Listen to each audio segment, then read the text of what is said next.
এপিসোডের প্রথমে আমরা দেখতে পাই যে হ্যারি খুব ক্লান্ত হয়ে বাসায় ফিরছে ট্রেনে করে।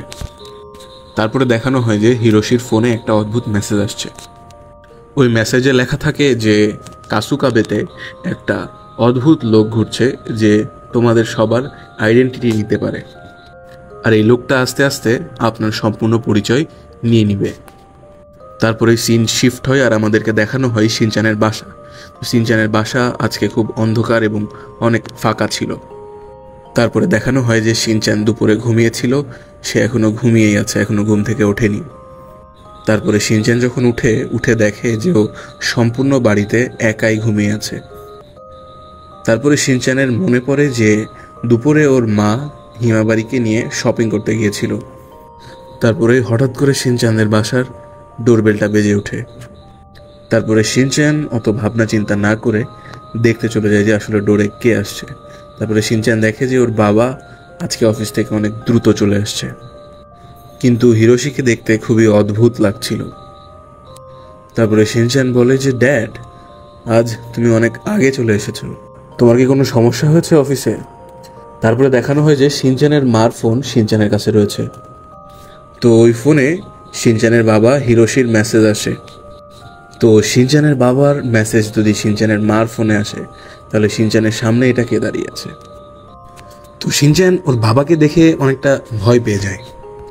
তারপরে আবার সিন শিফট করে দেখানো হয় যে শিনচানের বাবা অনেক দ্রুত ট্যাক্সিতে করে ওদের বাসায় আসার চেষ্টা করছে।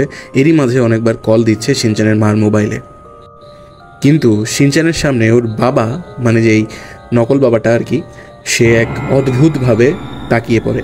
আর ওর তাকানো দেখে শিনচান অনেক বেশি ভয় পেয়ে যায়। তারপরে শিনচানের মাকে দেখানো হয় যে সুপার মলে শপিং করা নিয়ে অনেক বেশি ব্যস্ত ছিল। তারপরে আমরা দেখতে পাই যে শিরো অনেক চেষ্টা করছে শিনচানকে ওই নকল হিরোশির কাছ থেকে বাঁচানোর, কিন্তু শিনচানের সামনে চলে আসে ভয়ঙ্কর দেখতে বিচ্ছিরি চেহারার এক লোক, যে অনেকটা শিনচানের বাবার মতোই দেখতে। তারপরে শিনচানের ঘুম ভেঙে যায় এবং আমরা টের পাই যে এটা আসলে শিনচানের একটা স্বপ্ন ছিল। শিনচান ঘুম থেকে উঠে আবার খুব ভয় পেয়ে যায় এবং চিন্তা করে যে আরে বাসার লাইট তো আসলেই অফ। তারপরে কিছুক্ষণ পরেই শিনচান ডোরবেল শুনতে পায়। তারপরে শিনচান যখন আবার দেখতে যায় যে কে আসলো, তখন দেখে যে আসলে শিনচানের বাবা আসছে। তো হিরোশি হচ্ছে শিনচানের জন্য একটা চকো চিপস নিয়ে এসেছিল। তো চকো চিপসটা দেখে শিনচান অনেক বেশি খুশি হয়ে যায়।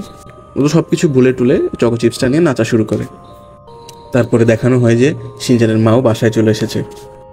এপিসোডের শেষে আমরা দেখতে পাই যে কাজামা কাকে যেন দেখে ভয়ে পালাচ্ছে। কাজামা দৌড়াতে দৌড়াতে শিনচানদের বাসায় চলে আসে, কিন্তু কাজামা শিনচানদের বাসায় এসে দেখে যে শিনচানরা অনেক বেশি হ্যাপি এবং অনেক কোয়ালিটিফুল একটা ফ্যামিলি টাইম স্পেন্ড করছে, যার কারণে ওদেরকে ও আর ডিস্টার্ব করে না। তারপরে কাজামাকে দেখে মনে হয় যে কাজামা হয়তো কাউকে দেখে পালানোর চেষ্টা করছে অথবা লুকানোর চেষ্টা করছে। তারপরেই আমরা কাজামার পিছনে ওই হিরোশির মতো দেখতে ওই ভয়ঙ্কর লোকটাকে দেখতে পাই। তো এপিসোড এখানেই শেষ হচ্ছে। এপিসোডটা অনেক বেশি ছোট ছিল, তার কারণে আমি খুবই দুঃখিত। নেক্সট ভিডিওতে ইনশাল্লাহ বড় একটা ভিডিও নিয়ে আসা হবে। তার আগ পর্যন্ত দেখতে থাকেন।